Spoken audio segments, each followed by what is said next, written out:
Hello, good evening, everybody. My name is Mark Medeiros. I'm the Community Engagement Manager at Peninsula Open Space Trust, also known as POST. Hopefully you're all having a nice evening and ready for a great talk about California condors. Before we begin, I would like to acknowledge the Native people whose land we are on. This land that POST is working on has been home to many Native people since time immemorial. We'd like to acknowledge the Amamutsun tribal band, as well as the Mwekma Ohlone and Ramaytusha Ohlone, as well as the many individual descendants of the first peoples of this land who are still here with us today. So if you know which native land you are on, encourage you to acknowledge that in chat. And for any Native community members who are joining us, we welcome you. A little bit about Peninsula Open Space Trust. We're a 501c3 nonprofit founded in 1977. And since then, we've protected over 80,000 acres of land that is now part of state parks, county parks, Mid-Peninsula Regional Open Space District, Santa Clara Valley Open Space Authority, and other agencies. And this is, of course, thanks to all of our wonderful donors who support us. So thank you to all of you who are out there who contribute towards our work in many ways. And it's absolutely because of you that we've been able to be so successful over the years. So we are going to be learning about California condors, which don't specifically inhabit our area here in San Mateo, Santa Clara County so much, but there's been so much great work occurring just south of us, and more stories of California condors flying further and further afield in our area. It's very exciting. So we just thought our community might like to hear about these awesome birds from an amazing expert. And tonight with us, we have Condor Program Manager from Pinnacles National Park, Alacia Welch. Alacia was a park ranger and Condor Program Manager at Pinnacles. She has co-authored several papers detailing the extensive and meticulous research that she's participated in and led on condors at the Pinnacles. And we are so happy to have her with us today. We'd also like to mention, unfortunately, Joe Burnett was not able to join us tonight due to unforeseen circumstances, but we're very lucky to have Alacia here. And with that, welcome, Alacia. How are you doing? I'm doing well, thank you. Yeah, I appreciate the time and the invitation. Yeah, well, we're very lucky to have you. And I was reading about you in the lead up to this event. There's some really nice write-ups about you and all of your work out there. But for folks who haven't been able to see that, I just thought it would be cool to hear, how did you come to your work? How did you arrive at Pinnacles? How did you get to do this cool stuff that you do with condors? Yeah, so the short version of my story. Let's see. I graduated college and was looking for something to do out in the field, and ended up landing an internship at Pinnacles, pulling weeds and planting native plants and doing some restoration work like that. And I'd grown up in the Northwest, up in the Seattle and Oregon area, and ended up in California here. Never been to Pinnacles. I had been into California, of course, but not to this specific area. And so it was brand new, landed here, and just totally fell in love with this place. It's really a beautiful park. There's great people who work here, and there's really interesting plants and animals and natural spaces. So I managed to get a federal position my next season, and then just moved on up from there. So I spent, I think now over 15 years working with condors, and just in the last year into this position where I'm the Condor Program Manager, but for many years before that as a field crew leader. So I feel really fortunate to be here, and and to be able to continue to learn from this place and these people and these animals and everything. So it's pretty wonderful. That's amazing, and I love that folks are able to hear that story of somebody who started in an internship. I could imagine folks who are listening, starting out trying to begin their careers in conservation, just being really excited to hear that. And you're actually at Pinnacles right now, I correct? am. Yep. Yeah. Mm-hmm. That's Yeah. a pretty cool spot to be. And I'd love to hear in Yeah. chat.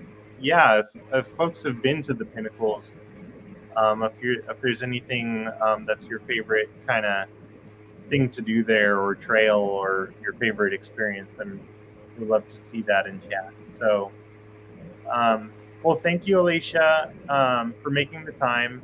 And we are going to hear from you now. I'm going to bring up your slides.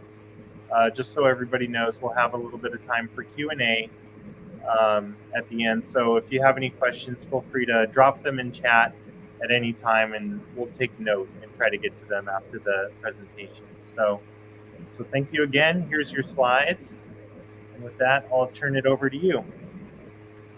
All right. Thank you. Well, good evening, everybody. Yeah, my name's Alacia, and I work here at Pinnacles National Park as the Condor Program Manager. And like Mark said, unfortunately, Joe will not be joining this evening, but he and I have worked together for many years now. In fact, maybe really he's been working with condors longer than I have. So as soon as I started working here with them, I've been working with him.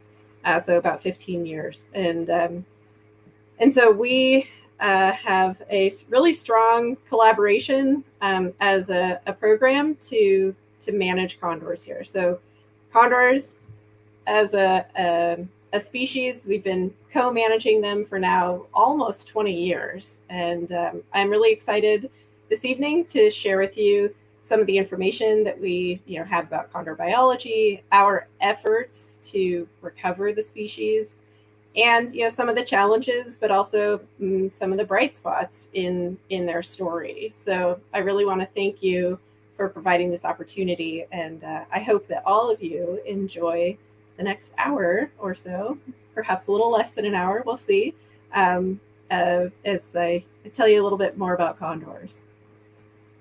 So first of all, I figure I can give you a little bit about the biology of the birds. So the condors themselves. So they look like this.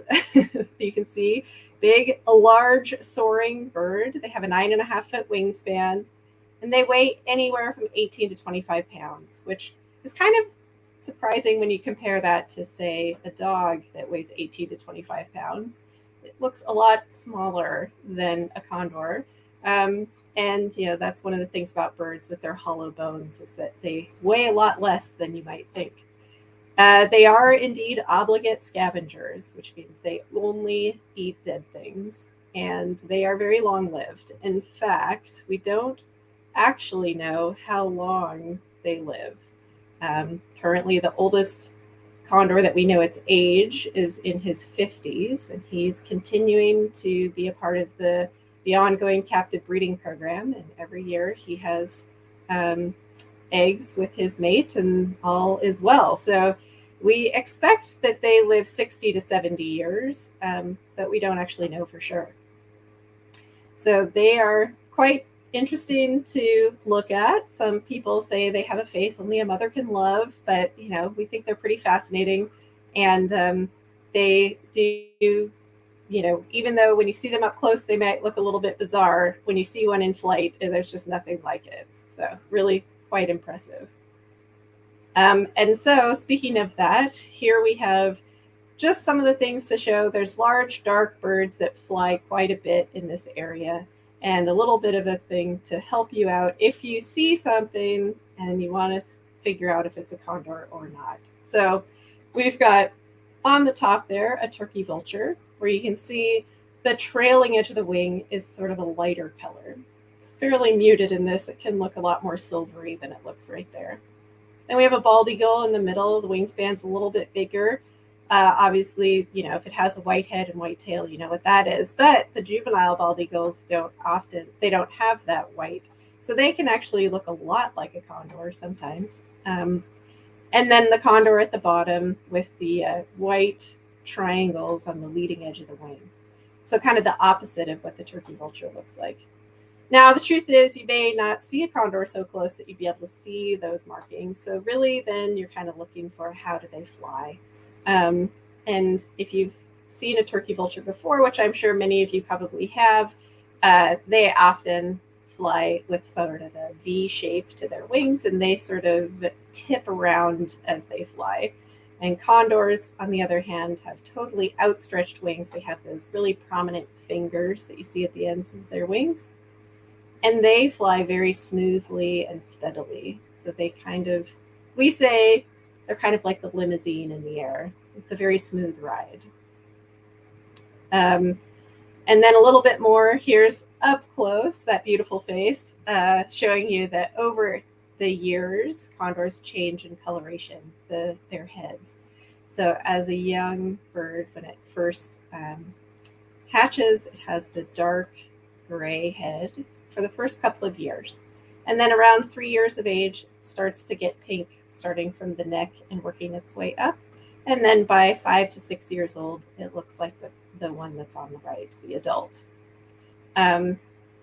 Why condors do this? Honestly, I have no idea. There's different birds that do have different coloration changes as they age. For whatever reason, this is what condors do. So that's the biology of the birds. Now I'm going to talk a bit more about just condor recovery in general and some of the timelines and how Pinnacles and Ventana have worked together to help recover the species. So I'm going to read the slide, which is on a screen to my left. And so I'm not going to look directly at you for this. So 1967 was when condors were listed as endangered. And that's the year that the Endangered Species Act was created, I believe. So they were one of the first ones put on the endangered species list. At that time, there were less than 100 condors in existence, or somewhere around there. By 1987, the very last free-flying condor was captured, and all of those that existed at that point were in captivity. So 27 condors were what remained at that point. And it was a very tumultuous time for condors and condor recovery. There was a lot of controversy about whether or not it made sense to pull condors into captivity and see if they could breed that way. And, there was a large group of folks who felt like it might just be better to allow condors to die with dignity, is what they said. But a fair few people continued the work of trying to get all the condors captured and brought them in. And had those efforts not prevailed, we certainly would be telling a different story today. Turns out condors do very well breeding in captivity. And so every year there are more and more condors bred in captivity to be released back out into the wild. So in 1992, the very first of those captive reared condors were released back into the wild. That was in Southern California, which is the area where the very last ones were pulled from the wild. So it made sense to kind of put them back out where they most recently had been. And then in 1996 through 2015, multiple additional condor release sites came to be. So the first one was in Arizona, in the Vermilion Cliffs area, north of the Grand Canyon National Park. And then in Big Sur, south of Andrew Malera, but up in the hills. And then Baja, Mexico was the next one, followed very quickly by the release site here at Pinnacles. And then in 2015, Ventana Wildlife Society opened a second release pen in San Simeon. So they operate two different pens, the one in northern Big Sur and then the one in San Simeon. And so that was a lot of time for getting new sites established. And And then as those sites became more established, then we started to see condors exploring the areas they once lived in, or maybe exploring new areas like in Arizona, getting the lay of the land, and eventually reaching the age where they would start nesting. And so beginning in 2001 to 2006 is when each of the different sites started to see condors starting to nest. And then exciting news this year in 2022, there will be a new release site beginning in Northern California. And this one is co-managed between the Yurok tribe and Redwood National and State Parks. The tribe is doing the majority of management, and the housing of the pen and some of the infrastructure is on Redwood National Park, or in the park. And so they just recently got condors into their pen, and they're hoping to release those very first few in a few weeks. So we're all keeping our eyes on that and hoping that that goes well. It's very exciting for everybody involved up there, especially, but throughout the whole program. So releasing into the wild in Big Sur, the Ventana Wildlife Society started the very first releases in the Central Coast area in 1997. And that was followed several years later by a release site over here at Pinnacles. And so we are about 40 miles apart. Not really that far as the condor flies, but far enough that the condors wouldn't immediately find each other. It took a few years actually before they found each other. And then, like I said, Ventana began a second release site in San Simeon in 2015. And they continue to release condors from that site primarily these days, while using the Big Sur site as a capture pen. But both of us work together to monitor every condor every day. We're looking to see what their feeding habits are, what areas they're frequenting, where they perch, where they roost overnight, and as the condors age, where it is they're finding nests. And then also just, making sure that they aren't getting into trouble, which sometimes they do. So every single condor is outfitted with tags and transmitters. And so I'll get into that a little bit more in a couple slides. So just a real quick rundown of the whole population in case you want the numbers.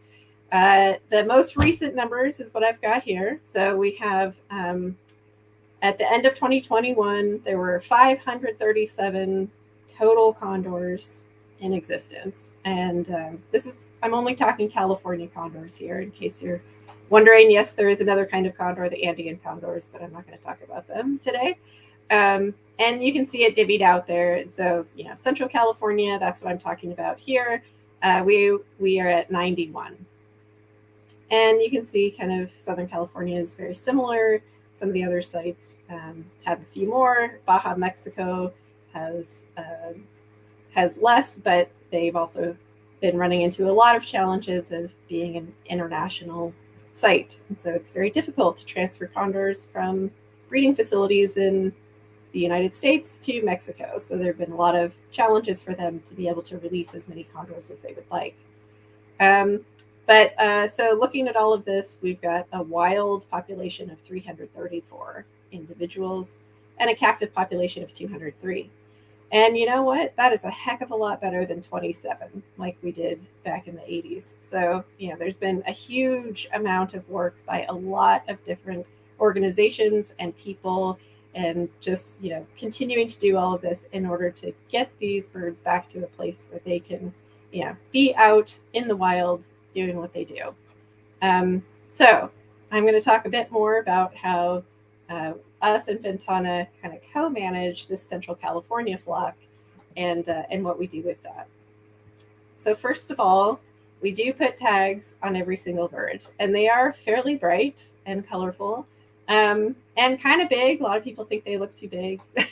They need to be big enough for us to be able to read them from some distance. And the condors are big birds, so they can handle it. It doesn't impact their flight or anything like that.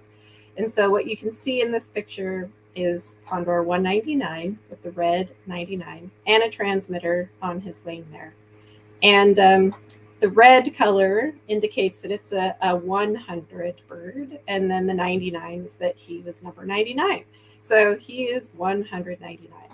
The other colors denote different hundreds. So if you see a yellow tagged bird, that's going to be a 200, and on and on. If you do see a condor and you're able to see that tag and get a number, you definitely should go check out condorspotter.com. That is a spot where you can go in. You can say, I saw a purple tag and it had a 26 on it, and then it'll tell you, oh, that's Condor 626. You can click on the link and it'll take you directly to the page about that bird and tells you a little bit more about her. So it's pretty fun. Anybody who gets a photo of condors, we always direct them to go check it out and see what you can see. So we use these tags and transmitters as a way to keep track of where all the condors are going and finding nests. And so some of the birds have just radio transmitters, and some of them we also give GPS transmitters. And it just depends on what we have in stock and what's available as to who gets what. But we do try to put GPS on, especially those that we think might be nesting in remote places, and on young birds that are just getting released, because those ones sometimes end up in places that they can't get out of or just have some trouble. So we try to put GPS on the new birds that just don't quite know as much about how to be condors when they first get released. So with these tags, we're then able to track them down and see things like this. So here we have condors foraging on the coast. Over the years, they've been seen feeding on whales, on seals, on sea lions. Interestingly, we have not seen them really discover elephant seals. At some point, we feel like that will be a really amazing thing to watch. But they will eat any dead thing they can find. And I will say the whale carcasses, those are pretty amazing. Those can feed condors for months. And we've seen them do that through a summer where there was a whale carcass that kept being sort of covered over by sand and then re-exposed, and the condors would go back to it as soon as they could.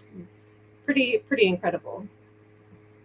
And for carcasses like these, they're really the best avian scavengers that are around for getting them cleaned up.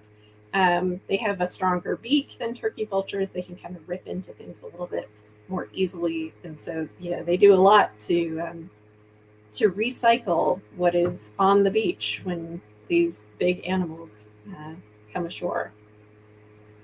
Inland, over here at Pinnacles, we're not really watching the condors feeding on whales so much, but we do see them feed a lot on anything they can find, really. This picture is of a roadkill pig, but we see them feeding on cows that have died, coyotes, ground squirrels. They don't eat too much smaller than a ground squirrel, but that's pretty common.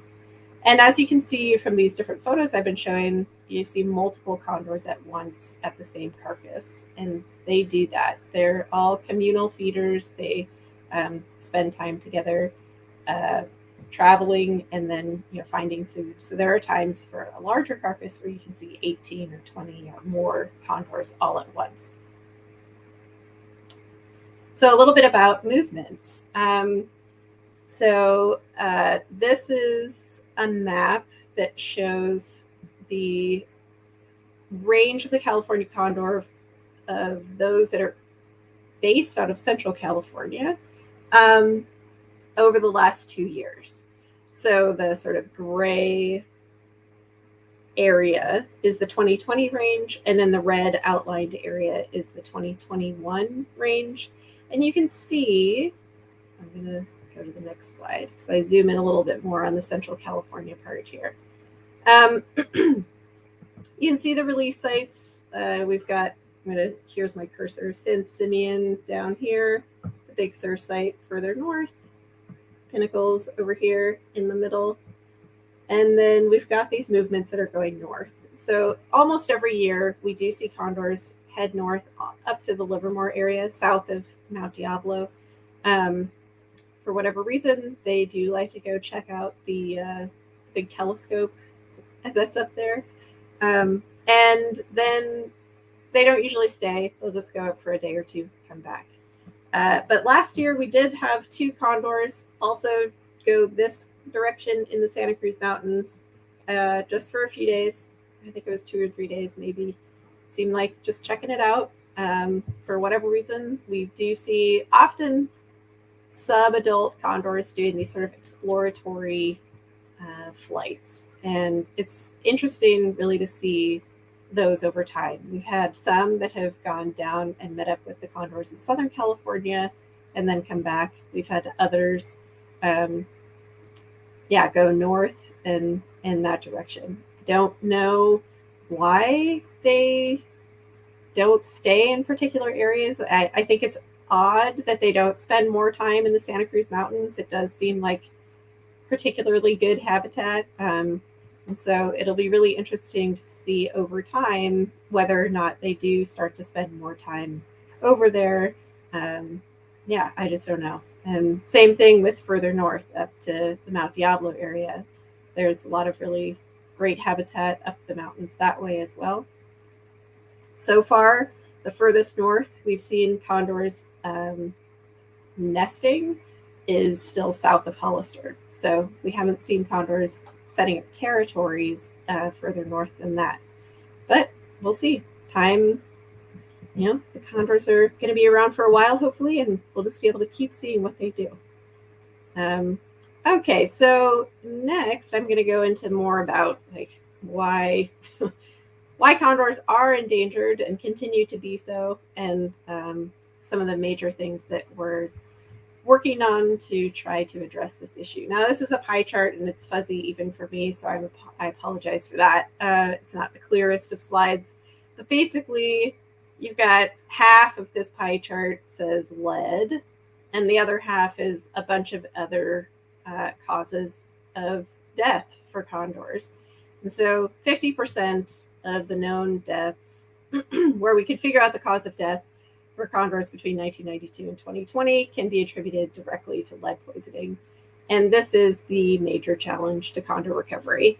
There's all these other things. Yes, condors get sick and they get affected by fire, and some of them get shot and they get eaten, and there's all sorts of different things. Power lines are a problem, but really lead poisoning is the number one issue.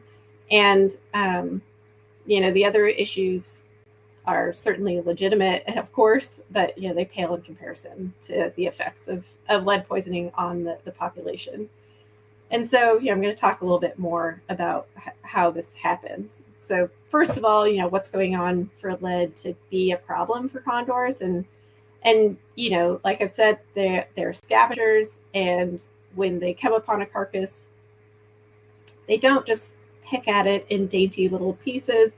They take giant mouthfuls of food because of course when they're on the ground feeding is when they're at their most vulnerable, so they eat a lot real fast and then they fly off.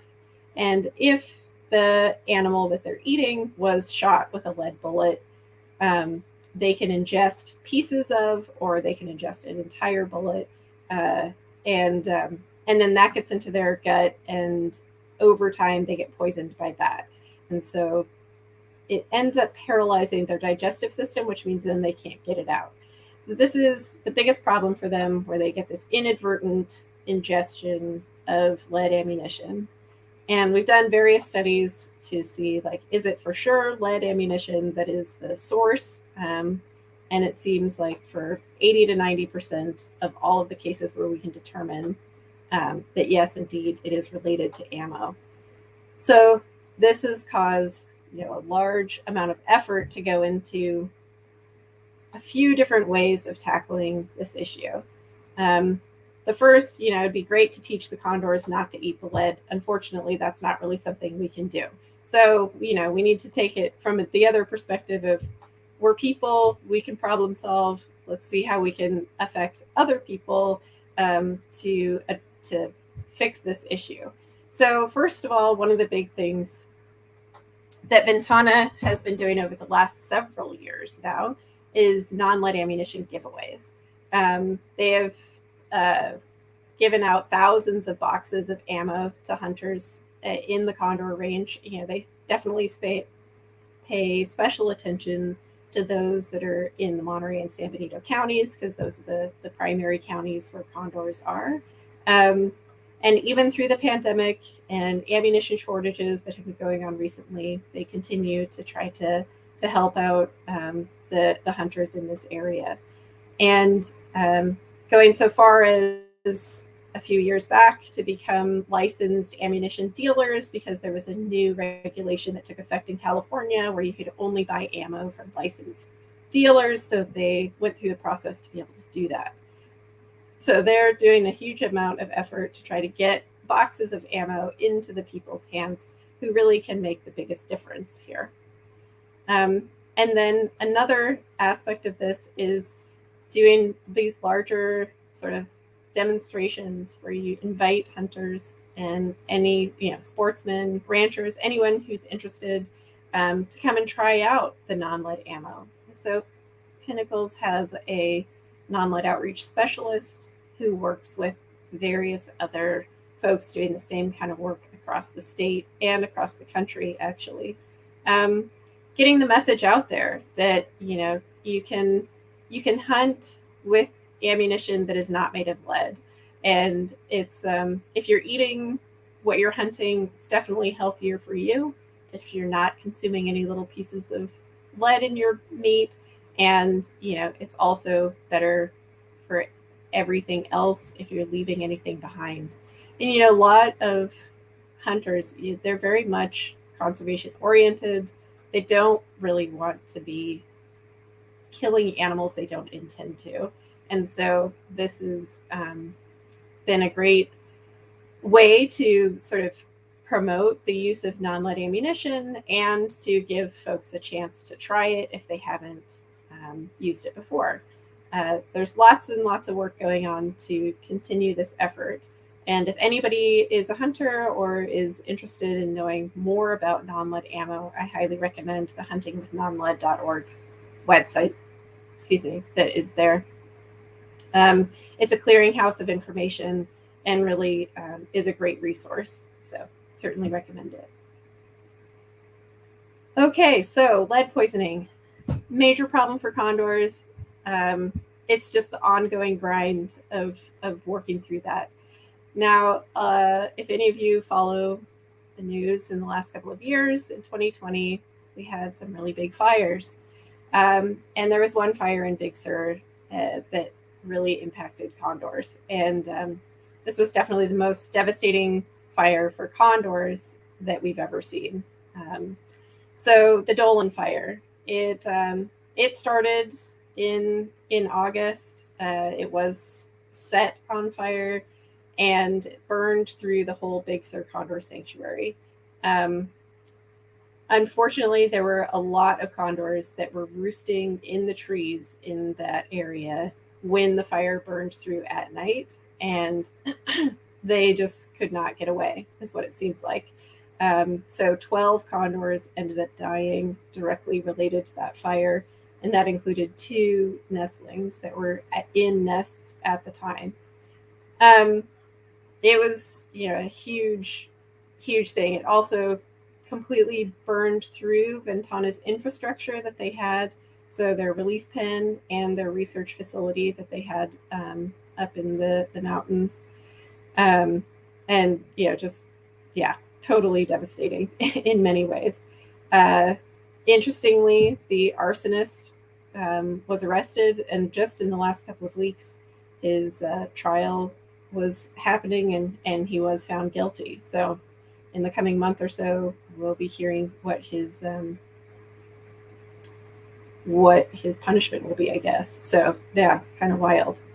And in the aftermath of that fire, there were a couple of rescues that were related to that. So one of them, we had 2 wild chicks that we ended up rescuing.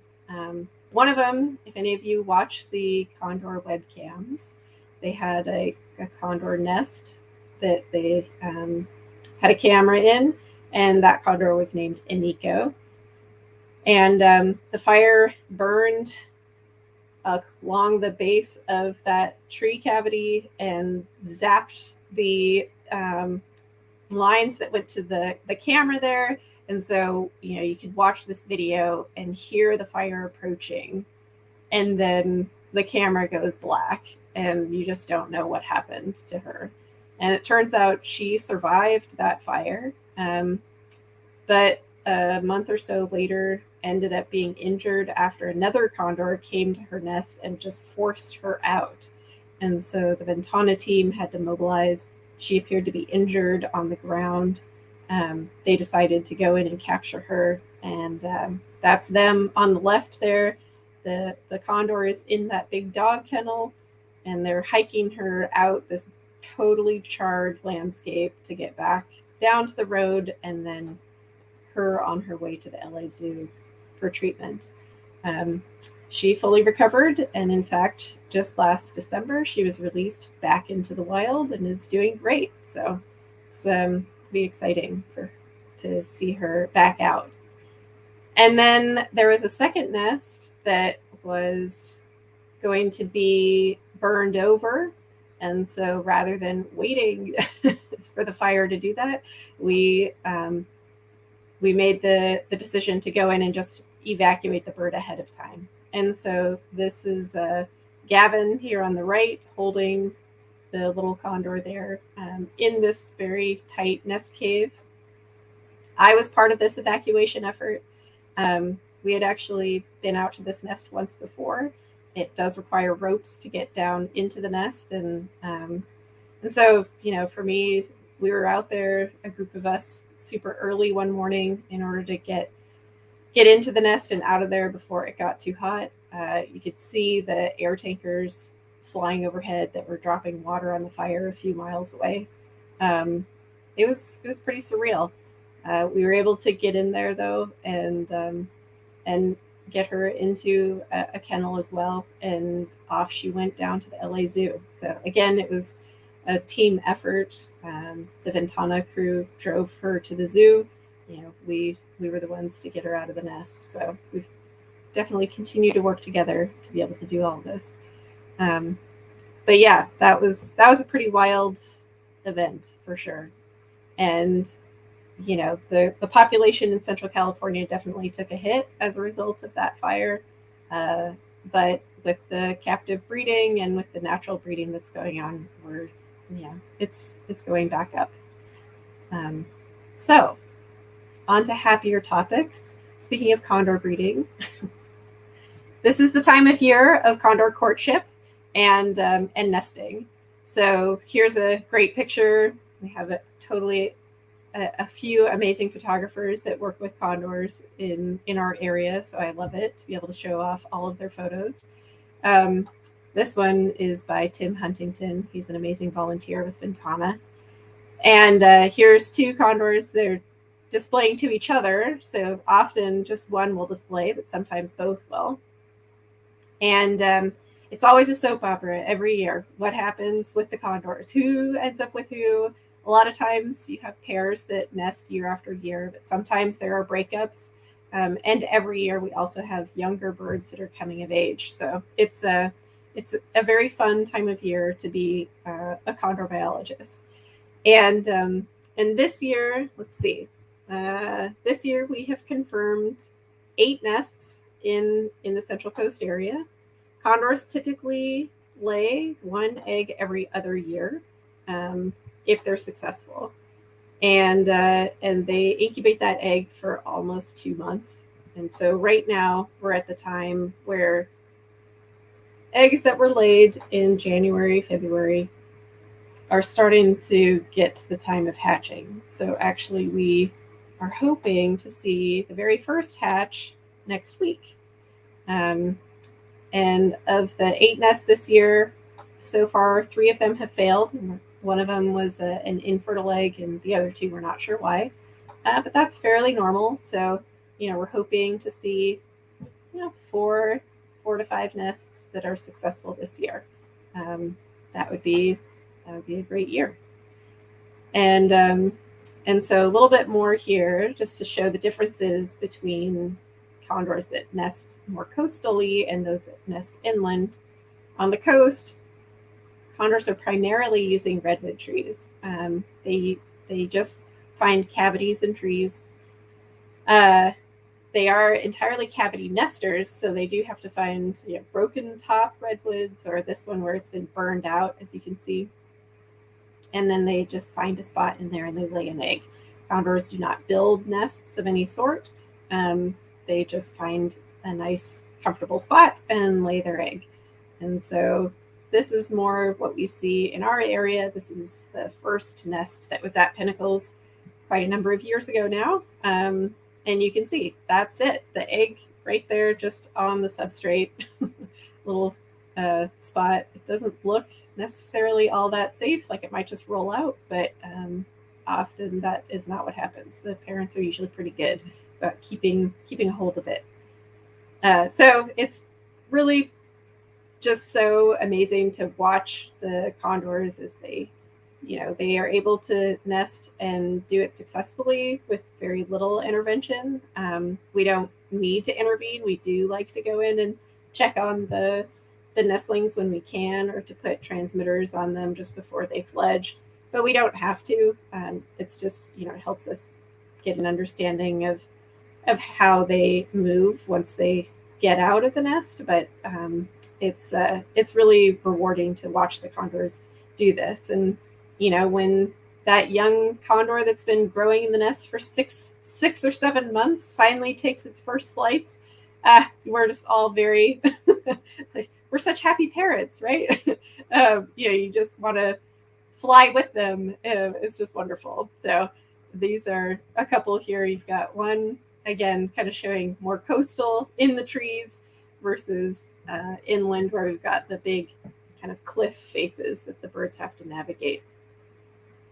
So despite, lots of challenges for condors with lead and fire and other things, they are nesting on their own. They're finding food on their own. They're, exploring the landscape. They're doing everything that you would think a condor should do. And so, we really do feel like there's a lot of hope for them, that, the problems that impede their recovery are human problems. And so hopefully that means we can come up with human solutions, and that they can just survive with us here in this area. So I do feel like there is a very bright outlook for them. 2020 was rough for all of us in so many different ways, and it was quite rough for the condors as well. But there's really positive things going on, and we hope that will continue. So with that, I want to say thank you. Here's my and Joe's contact info. If you have any other questions, you should feel free to get in touch. We also have, Pinnacles has a website if you want to find out condor facts and information about the condors here. Ventana, of course, has lots of information on their site. They have incredible live streaming cameras. And if you're really interested in learning more about condors, they do have a monthly Zoom chat that you can sign up for, and hear a lot more about what they're up to. And so it's pretty great. So lots of information out there. We all love talking about condors. You can go for a long time. But I would love to, at this point, first of all, want to take a second to thank the amazing photographers that we have. So I mentioned Tim Huntington. One of Ventana's biologists provided a lot of photos in this presentation. Her name's Stephanie. And there's an NPS biologist here, Gavin Emmons, who took a lot of the Pinnacles related photos, and all of them are just incredible. So really want to do a shout out to them. And then one final thank you to Post as well for giving me the opportunity to talk today. So I am going to take some questions. Great, Alacia. That is so cool. And I have been, enjoyed going to the pinnacles, seeing the condors up in the sky, seeing turkey vultures kind of adjacent to them, and just being blown away, by the incredible size. And it's just so cool to realize these layers of work that have Mm-hmm. been going on for decades now. And I'm so grateful to you and everybody else. I think a lot of folks watching are too. So thank you. Um, yeah, so we've had some great questions come in already. And if you have any other questions, please feel free to throw them out there in chat. But I took note of a few that came in um, while you're speaking. And first, you might have actually even mentioned this, but I was just to reiterate, what was the historic range of condors? Like, how far ranging were they? Um, Yeah. So condors in the historic timeline, so European settler timeline, we'll go with that. Ranged from the southern end of British Columbia all the way down the western seaboard, down into Baja, Mexico, and inland. Not sure how far inland, if it was, I mean, you have to go pretty far back to when condors were in Arizona and Utah, like okay. 8 to 10,000 years or something like that. So that's more prehistoric, but in the time frame of more recent past, I guess that's kind of what it was. Gotcha. Like Lewis and Clark had descriptions and illustrations of condors along the Columbia River between, on the edge of Washington and Oregon. Oh, wow. So they definitely were there at that time, and in large numbers. There were a lot of them. So. Wow. Yeah. Very cool. And so is it actually correct? Every single condor out there has a tag. You're not going to see a condor that doesn't have a tag on it. Well, yes and no. So right now, there are at least 3 condors flying without tags, and those are the ones that came out of nests last year that we have yet to catch. So there is a chance that you could see an untagged juvenile condor soaring around. But as soon as we get our little hands on it, it's going to have a tag. But for the time being, yeah, there are a few without. And sometimes the tags do fall off. The older birds, and then we have to figure out who they are, and that's always a little bit tricky. But that can happen, but it's pretty rare. Okay, yeah, that was a question that came up. So I guess theoretically, it is possible to see a condor without a tag, but it's pretty unlikely. Yeah, and just about catching them and that whole process. Somebody was asking, do the birds get used to getting captured? How often do you have to change the batteries? Like, is it right? Is it just always just as difficult with each bird, or is it easier with more with older, more experienced birds, or something like that? Nice. Yeah. Okay. So everything about catching. Yeah. So condors we bait in using just carcasses in a big trap, and we have traps that are built in basically to our larger release pens. So you can have the trap door open, a condor goes into the trap, you close. It's very, very much we are the coyote in the Wile E. Coyote situation here, where you're trying to outwit the condor. So, you're in this building and you've got your hand on this, basically the handle for a cable that holds the door open or closed. And when a condor goes in, you close it. And then after that, it goes into the larger holding pen, and we can actually hold the condors for a few days before we go in and do the whole workup on them, which gets to one of the questions of, do the condors get used to being trapped? not really, because of how we do that, where they can go in and out of the trap multiple times to feed and never get trapped, and then some random time they do get trapped, and then they go into the main pen, but then nothing happens for a couple days. So like the getting trapped to actually being handled is separated enough that we're able to recapture the same bird over and over. Which the concern, of course, when you're trapping animals is that they become trap shy, that you cannot get them. And so we're able to sort of continue to trap them, even though they should know better, but they they still come into the bait. So yeah, well, that's like a perfect lead into another question, which is like, how intelligent are they, like a crow or a parrot or something, or birds? You know, I'm not sure if they've done intelligence tests on condors specifically, but in general, animals that are more social have a higher level of intelligence because they have these interactions that they need to be able to navigate between, you know, themselves and other animals. And so, you know, are they as smart as a crow as far as tool use and things like that? No, but they are able to communicate between each other somehow, for sure. You know, they don't make noise so much, like they can hiss and things like that, but they don't have songs or call.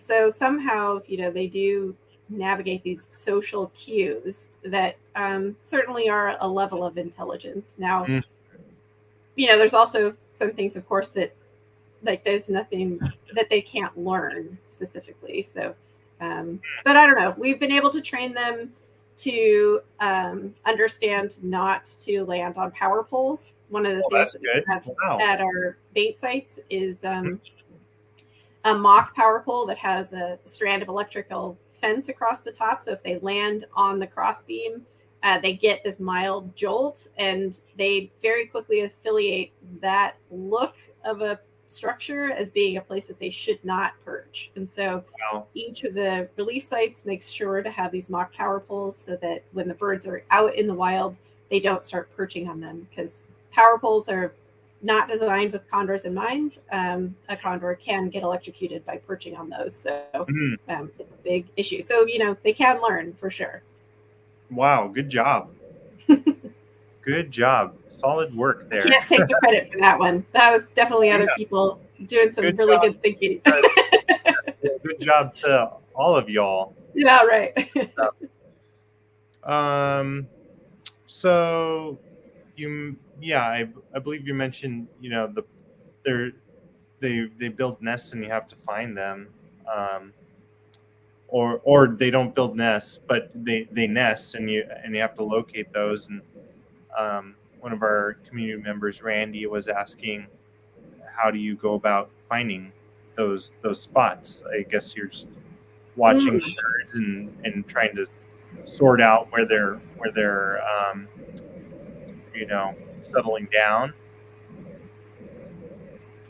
Yeah, so it's a lot easier to find a condor nest if the condor is outfitted with a GPS transmitter, because they start spending a lot of time in the same area as they're getting close to nesting.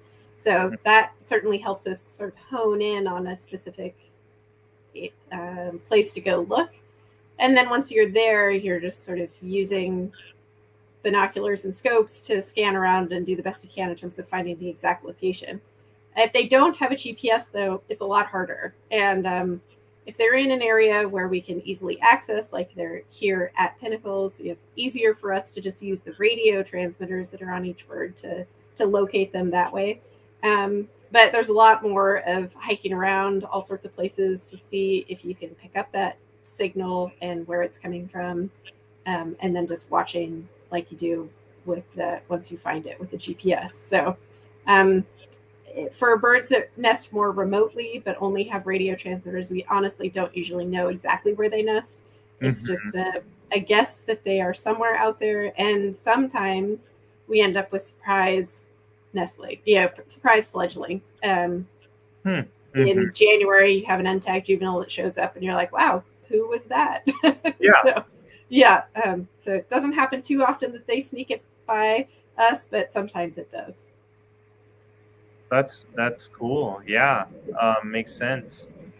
Um, yeah, let's see if there's one or two more things that we could touch on here. Well, basic one. Is there a recommended time or any tips for people who would like to see condors at the pinnacles? It seems like I've had good luck every single time I'm there, but any tips there? Yeah. Well, fortunately, the best time to come see the condors at pinnacles is also the best time of year at pinnacles, which Okay. is through the wind, like late fall, Hmm. winter, and early spring is when it's really reliable. You can be up in the high peaks almost every day and have multiple condors fly by. Hmm. Um, through to now too, like we're in April now, and we're still seeing condors quite often in the high peaks. Um, I would say by the time we get more into the hotter months here, where it's really smoking hot out on the trails, Right. the condors are not around here as much. Mm. So it's not ideal to come here in July or August because of the weather, and you're likely not going to see much in terms of condor activity. So just two reasons to Okay. Well, no. I mean, yeah. that said, if you are going to come in the summer, just we highly recommend you get here super early, and get your hike done so that you're off trail by 11 or something like Right. that. And if you do that, and there are condors around, chances are you would see them roosting in trees if they're nearby. So that's the time you would also see the birds. But Gotcha. Well, yeah. that's probably why I see them every time is because I do avoid the summer. I Hmm. grew up in the South Bay and know better than to be hiking around in out there in July. But maybe worth a visit like early in the day, late in the afternoon. Yep. Yes. Exactly. Yep. Oh, that's great. Somebody says they were there today and saw five from the high peaks. All right. Excellent. Um, Nice. cool. Well, and some great recommendations about how to see them. Um, one last question: is there any way somebody might be able to ever see a release of a condor? Is that ever, you know, maybe it's a private thing you all do, or is there a public element to that? Um, so there's releases of like condors that have been bred in captivity and are released for the very first time. Hmm. Those we don't really do as public things anymore. We did do a few public release events in the early days here where we invited people to come and kind of watch through a scope as a condor might take its first flight, and then half the time the condors did not take their first flights that day. So Yeah, it just was sort of a letdown for right. a lot of people. So we've ended up kind of moving away from doing that.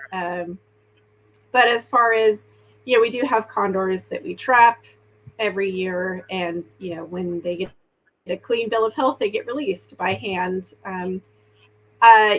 Overall, that's not open to the public, Yeah, but we do try to share videos of condors being yeah. released on our social media. We also partner with the Oakland Zoo. They treat a lot of condors for us, and they have a lot of social media presence, and they post, some of the videos we share with them too. So there are ways you can see that way. And beyond that, Ventana has done Mm. some events in the past where I'm not exactly sure how they did it. Joe would definitely speak better to this, and I'm not entirely sure that they're doing it these days.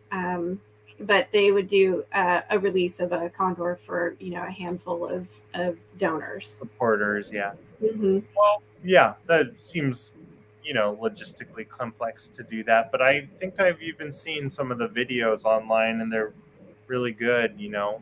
So that is a nice segue to just concluding here and saying thank you, Alacia, for your awesome sharing. And I'll pull up the website, a couple of the websites that you referenced, Ventana Wildlife Society.org. Well, the way you see it on the screen there is the website you could go for all sorts of content. Um, related to this work. And then there's also the Pinnacles website. If any of you all are trying to go down there for a visit, and maybe you'll get lucky and see some condors.